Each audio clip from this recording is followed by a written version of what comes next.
murdered, and I knew there was. It's been 10 years now, but Evelyn Meeks remembers it like it was yesterday. Every time you walk out here, you know, you remember things, and remember walking in that morning after he was murdered and seeing all the yellow tape and the cars and the people trying to get into work. Meeks says the morning of January 18th, 1989 will forever remain in her mind.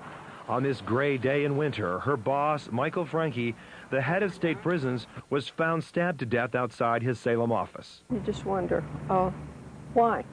For the first time ever, Meeks, the closest staffer to Michael Francke, is telling her story publicly.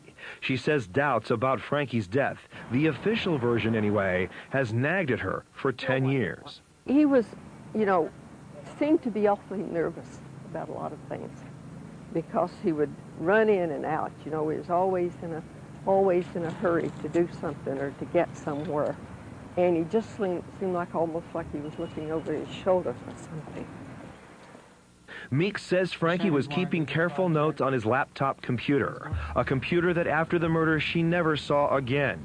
The idea that Francke was fearful in the days leading up to his death stands in stark contrast to the official version of the facts. Prosecutors alleged and a jury agreed that Frank Gable acted alone, that the drug-addicted ex-con was rummaging through Francke's car for money. The jury believed that when Francke confronted him, Gable stabbed him in the heart.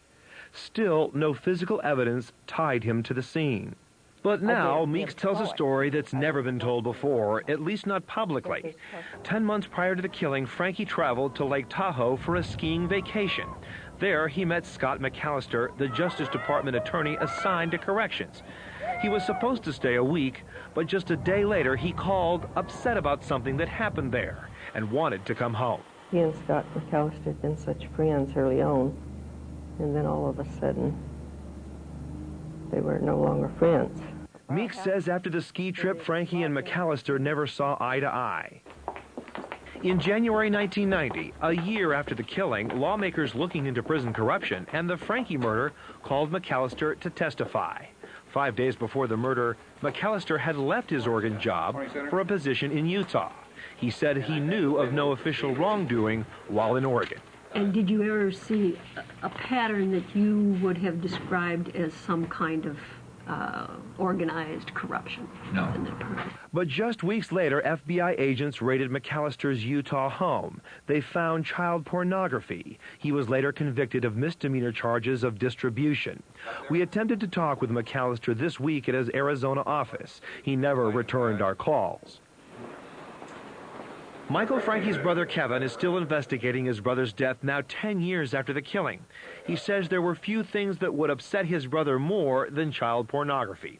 But he admits his brother may also have been investigating drug trafficking and other forms of corruption behind the walls of the prison system.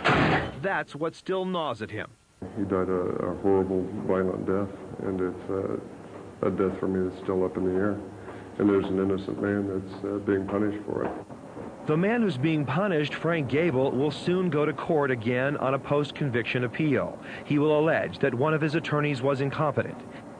Each year, Evelyn Meeks walks the grounds where her boss was murdered, and she wonders what really happened. Every time you come around here, it brings back unfortunate memories. And the truth, she says, may never be known. It's hard. It's hard. In Salem, Eric Mason, KOIN 6 News.